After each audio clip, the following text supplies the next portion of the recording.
बच्चों का जो भविष्य है उस पर हमला कर रहे हैं। हमारे जो बच्चियाँ हैं स्कूल जा रही हैं वो रोड पे आ गई है, वो झुग्गी तोड़ दिया आपने, सड़कों पे सो रही है, कैसे पढ़ेगी वो, कैसे लिखेगी इस टाइम में? आप उसका घर छीन लिया, एक झुग्गी छोड़ लिया, तो ये तो आप छीनने के लिए आप आए सत्ता में क्या? गरीब को देख के कोई अवैध कह दे, महिला को देख के कोई वैश्या कह दे, मुसलमान को देख के कोई आतंकवादी कह दे, ठीक है। ऐसे मानसिकता जिनके हैं उनके दिमाग में जहर बैठा हुआ है, वो देश विरोधी लोग हैं। जब हमारे बिजली के बिल, आधार कार्ड, राशन कार्ड बन रहे थे तब कहाँ थे सरकार?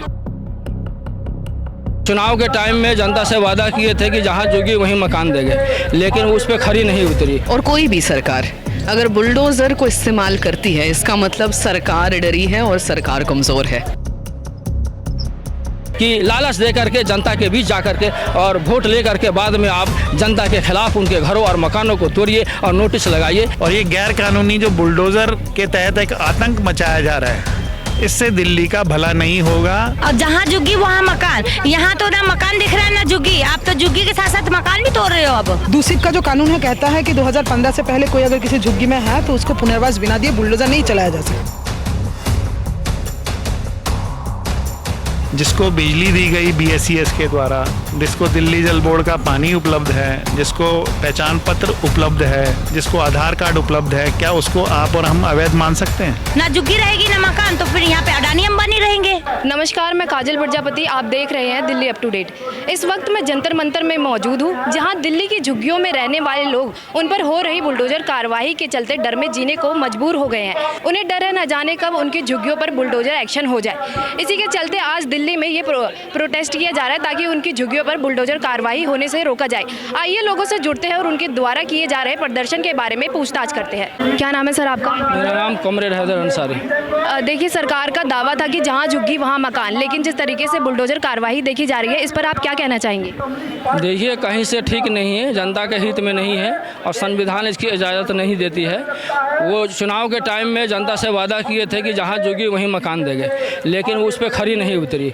आप एक गरीब लोग हैं, झुग्गी झोपड़ी में रहते हैं, बड़ी मुश्किल से घर चलाते हैं, रोज़गार नहीं, एक तो आप रोज़गार नहीं देते हैं, आप काम नहीं देते हैं, दूसरे वो अपना आशियाना बनाया है तिनका जोड़ करके, उसको खाने का एक दिन का व्यवस्था नहीं है घर के अंदर। बड़ी मुश्किल से अपने बच्चों की कलम किताब खरीद के बच्चों को पढ़ाते हैं और इस गर्मी में, तपती हुई गर्मी में उनका आप झुग्गी को छीन लिए हैं बिना नोटिस के। आपको कम से कम चाहिए था कि उनको मकान दे, जगह प्लॉट अलॉट करें, उसके बाद नोटिस देना चाहिए, फिर खाली कराना चाहिए तरीके से। लेकिन आप तो पूरे दिल्ली में जहाँ जहाँ झुग्गी है बिना दिए हुए, बिना अलॉट किए हुए आप गरीबों पर हमला कर रहे हैं, एक तरह से उनके रोज़गार पर, उसकी ज़िंदगी पे हमला कर रहे हैं, झुग्गी पे नहीं, बच्चों का जो भविष्य है उस पर हमला कर रहे हैं। हमारे जो बच्चियाँ हैं स्कूल जा रही हैं वो रोड पे आ गई है, वो झुग्गी तोड़ दिया आपने, सड़कों पे सो रही है, कैसे पढ़ेगी वो, कैसे लिखेगी इस टाइम में? आप उसका घर छीन लिया, एक झुग्गी छोड़ लिया, तो ये तो आप छीनने के लिए आप आए सत्ता में क्या? आप तो गरीबों की सहायता के लिए सरकार वादा करती है, बहुत सारा आपने वादा भी किया है, बहुत सारा लिफाफा आपने लोगों को सुनाया भी है कि हम ये देंगे वो देंगे, लेकिन एक आशियाना है जहाँ गरीब तबके रहते हैं, वहाँ ज़िंदगी बसर करते, टीन और पन्नी लगा करके छत पे आसमान के नीचे में बसर करते हैं, ज़िंदगी बसर करते हैं, कभी खाते हैं कभी नहीं खाते हैं। महिलाएं हैं बर्तन धो करके, खाना बना करके, पोछा लगा करके, ये सब सुनते हैं तो रोना याद आता है। ऐसे स्थिति में आप झुग्गियों को तोड़ते हैं, आप गरीबों पर अत्याचार करते हैं, बुलडोजर ला के चलते हैं और कहते हैं खाली करो, हम 2 दिन का टाइम है, 3 दिन का टाइम है, हम इसको तोड़ देंगे। यही चीज़ तो आप अंबानी और अडानी बड़े पूंजीपतियों के साथ तो नहीं करते। उनको तो कर्जा माफ़ करते हैं, बैंक को लोन माफ़ करते हैं, उनको तो सहायता देते हैं। अरे एक ज़िंदगी उसका जी रहा है, जीने का भीख मांग रहा है, उनको बस्तियों को तोड़ते हैं, बुलडोजर चलाते हैं। इसी के खिलाफ हम लोग वामपंथी के दलों के लोग, CPI के लोग, हम लोग यहाँ धरना प्रदर्शन किए हैं। सरकार को बता देना चाहते हैं कि आप अपना नीति बदलिए, अपना तरीका बदलिए और जो झुग्गी पर अत्याचार हो रहा है, बुलडोजर चल रहा है, उसको रोकने का काम करिए। उनको जल्द से जल्द पुनर्वास दीजिए ताकि उनको सहारा मिले, उनको भी खा सके, वो भी इस देश का नागरिक है, उसको भी जीने का अधिकार दीजिए। यही हमारा कहना है। इसी के साथ हम इनकलाब जिंदाबाद, कमाने वाला खाएगा, मजदूर एकता जिंदाबाद और लूटने वाला जाएगा। देखिए, एक बहुत ही बेतहाशा गरीब विरोधी चेहरा अभी खास करके जब से भाजपा सरकार चुन के आई है, रेखा गुप्ता जी चुन के आई हैं, इससे पहले केंद्रीय सरकार ही मेनली ऑर्डर देता था दिल्ली में। तो ये जो वर्तमान सरकार है और उसकी जो नीतियाँ हैं वो किस तरीके से गरीब विरोधी है, इसका आप बताइए। किसी का घर तोड़ दे, इससे ज़्यादा दुश्मनी आप किसी से क्या कर सकते हैं। और जिनका घर आप तोड़ रहे हैं वो क्या काम करते हैं अगर पूछ लिया जाए तो दिखा जाएगा वो शहर में निर्माण मजदूर हैं। पर अवैध रूप से कब्जा करना सरकारी ज़मीन पे, ये भी तो गलत है। नहीं, कोई मतलब अवैध क्या है मुझे बताया जाए ना, अवैध क्या है। सरकारी ज़मीन पर कब्जा करना ये इलीगल ही तो हुआ। एकदम इलीगल नहीं हुआ, किसने कहा इलीगल हुआ? देश का कानून ऐसा नहीं कहता है। मैं कह रही हूँ ये नफरत का भाषा सुनना मुझे मंजूर नहीं है, मैं ऐसा भाषा सुनती नहीं हूँ।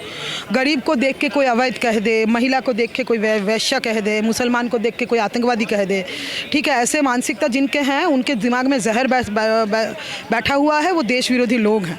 गरीब दिखते ही जिनको अवैध लगने लगता है ना, वो नफरत गर्द लोग हैं। देश का कानून ऐसा नहीं कहता और नफरत गर्दों का भाषा मैं ना सुनती हूँ ना उसमें मैं सहमति जताती हूँ, क्योंकि मेरे लिए जो लोग नाचते हैं जब बुलडोज़र चलता अवैध चीखते हैं, उनके घर का टॉयलेट कौन साफ़ करता है? अपना टॉयलेट खुद साफ़ करो, अपना बिल्डिंग खुद बनाओ, अपना एसी खुद ठीक करवाओ, अपना खाना खुद बनाओ, तब मैं मानूंगी। ये सड़क जिसमें गाड़ी भगाते हो और गरीबों को अवैध बोलते हो, वो सड़क का खुद निर्माण करो। इसीलिए अवैध वो नहीं है। पहली बात तो देखिए कानून के मुताबिक वो अवैध नहीं है, बाद में स्पष्ट कर दूं। दूसरी का जो कानून है कहता है कि 2015 से पहले कोई अगर किसी झुग्गी में है तो उसको पुनर्वास बिना दिए बुलडोजर नहीं चलाया जा सकता। दिल्ली की रेखा गुप्ता का बयान भी आया था कि दिल्ली की जितनी भी झुग्गीवासी हैं उनकी झुग्गियों को नहीं तोड़ा जाएगा और अगर तोड़ा जाएगा तो उनको मकान दिया जाएगा। अब जिस तरीके से कार्रवाई देखी जा रही है, आप इस पर क्या कहेंगे? तो झूठ कह रहे हैं रेखा गुप्ता जैसे लोग, उनका तो भाषण हम सुने हैं ना। देखिए इन लोगों को एक ही चीज़ आता है, वो है नफरत परोसना। जैसे मैंने कहा, गरीब को देख के अवैध कह दो, महिला देख के उसका जो है कपड़ा क्या है वो छानबीन करने लगो, उसका दोस्त कौन है, रात को 6 बजे निकली कि नहीं, ये सब देखने लगो।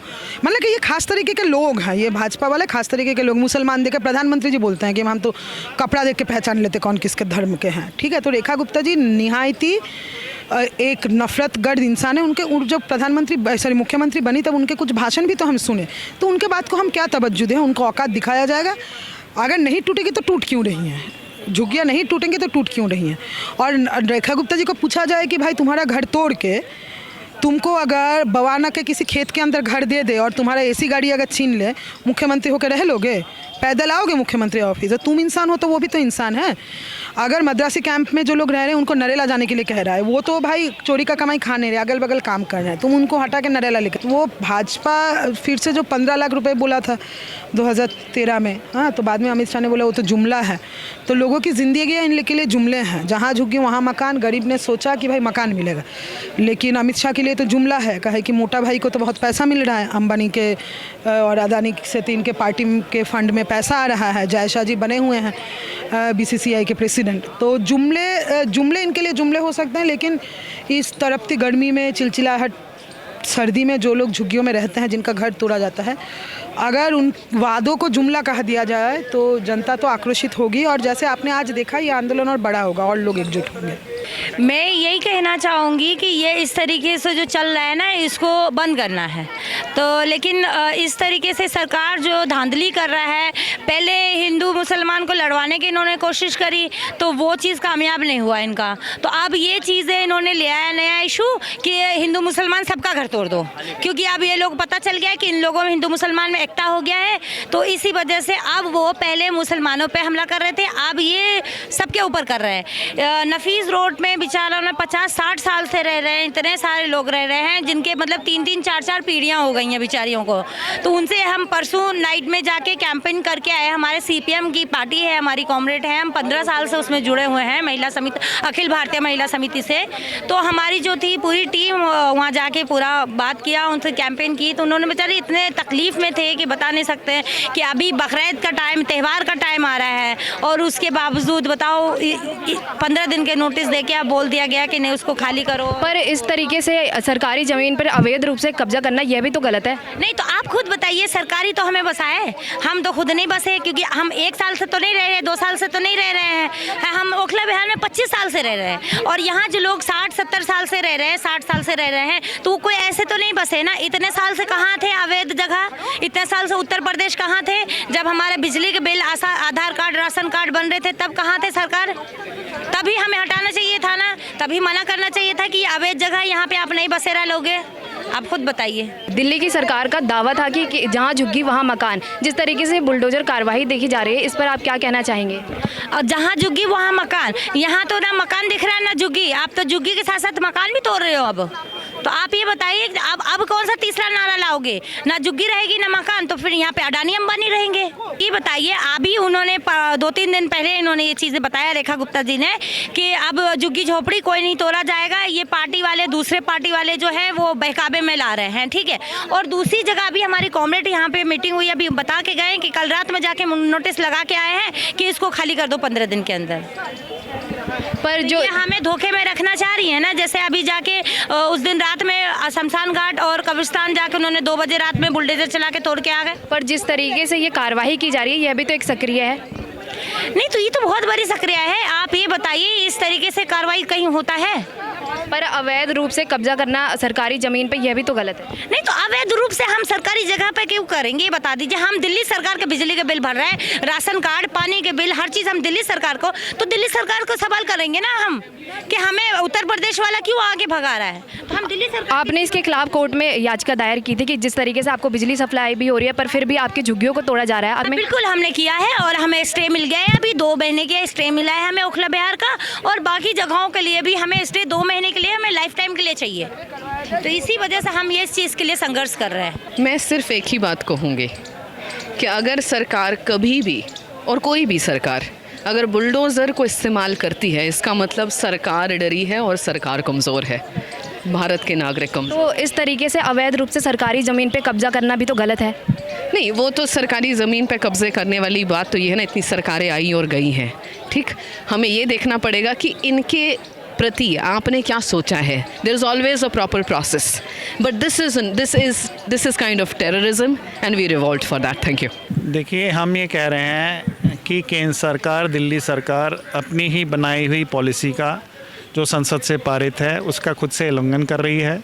2006 में ये पॉलिसी पारित हुई थी, डूसिप पॉलिसी बोला जाता है उसको, कि 2006 तक जो लोग भी बसे हुए हैं दिल्ली के अंदर, और 2015 से पहले के जिनके पास भी अपने प्रमाण पत्र हैं, जैसे वोटर आईडी कार्ड, आधार कार्ड वगैरह, उनको पुनर्वास किया जाएगा। पुनर्वास का अर्थ होता है कि जहां वो रह रहे हैं फ़िलहाल, वहां से दूसरी जगह उनको बसाया जाएगा, तब उनको झुग्गी से वहां हटने के लिए बोला जाएगा। तो हमारी भी यही मांग है। हम कोई कानून से हटके मांग नहीं कर रहे हैं। हम कह रहे हैं कि जो संसद ने, सरकार ने कानून बनाया हुआ है, उसको सरकार लागू करे। और ये गैर कानूनी जो बुलडोज़र के तहत एक आतंक मचाया जा रहा है, इससे दिल्ली का भला नहीं होगा। दिल्ली को, हम ये बोलना चाहते हैं, दिल्ली को मज़दूर मिलेगा कहाँ से? मज़दूर रहता है उन बस्तियों में। अगर आप उनको उजाड़ दोगे तो दिल्ली के अंदर बसें चलना बंद हो जाएगी, ऑटो चलना बंद हो जाएगा, रिक्शा चलना बंद हो जाएगा, सब्जी बिकनी बंद हो जाएगी। ये सारे लोग मेहनतकश लोग हैं, सड़क बनाने से लेकर के बिल्डिंगें बनाने तक सब लोग काम करते हैं। तो ऐसा काम कोई भी सरकार ना करे जिससे कि अप्रिय कोई घटना हो, अशांति मचे दिल्ली के अंदर। ये सही नहीं है जो सरकार कर रही है। मैंने यही बताया आपको कि जो डूसिप की पॉलिसी है, रिटर्न पॉलिसी, उसमें ये है कि इन सीटू पुनर्वास। इन सीटू का मतलब ये है कि जहाँ पर रह रहे हैं वहीं पर मल्टी स्टोरीड फ्लैट्स बना करके दिए जाएंगे। दूसरा, यदि वहाँ पर वो संभव नहीं है, खादर का एरिया है, तो उनको 2 से 5 किलोमीटर के दायरे में वैकल्पिक घर बना करके दिया जाएगा। पर अवैध रूप से ये जो सरकारी ज़मीन पे कब्जा किया गया है, यह भी तो गलत है। अवैध किसको कहते हैं? पहले तो अवैध की परिभाषा समझना ज़रूरी है। जब वो लोग बसना शुरू किए, जिसको बिजली दी गई BSES के द्वारा, जिसको दिल्ली जल बोर्ड का पानी उपलब्ध है, जिसको पहचान पत्र उपलब्ध है, जिसको आधार कार्ड उपलब्ध है, क्या उसको आप और हम अवैध मान सकते हैं? ये सोचने की बात है। अवैध तो वो होता है ना जो कि बांग्लादेश से आया हो, पाकिस्तान से आया हो, उसको अवैध बोलेंगे, या दिल्ली के जिसके पास हर कुछ डॉक्यूमेंट है उसको अवैध बोला जाएगा? किस कारण से इतना जल्दबाजी? अरे भाई, एक योजना बनाइए कि अगले 3 महीने, 6 महीने, साल भर के अंदर जो खाली ज़मीन है, लैंड पूल करके कहाँ कहाँ पर इनको बसाया जा सकता है, उसकी ठंडे दिमाग से बैठ करके प्लानिंग करके योजना बना के सरकारी सारे विभाग मिल करके इनका पुनर्वास करें। किसी को भी दिक्कत नहीं होगी, उनको जाने वालों को भी दिक्कत नहीं होगी। अब नई जगह जा रहे हैं, वहाँ पर क्या बच्चों के लिए स्कूल है, कॉलेज हैं, अस्पताल हैं? ये सारे सवाल आएंगे ना। तो जो मास्टर प्लान 2041 भी यदि आप देखेंगे उसके अंदर ये सारे चीज़ हैं। मैं कोई नई बात नहीं बोल रहा आज आपके सामने, ये सारी चीज़ ऑलरेडी लॉ में हैं, मगर सरकार खुद से कानून लागू नहीं कर रही। हमें तो ये नहीं समझ आ रहा कि सरकार की तरफ से इतनी जल्दबाजी क्यों हो रही है।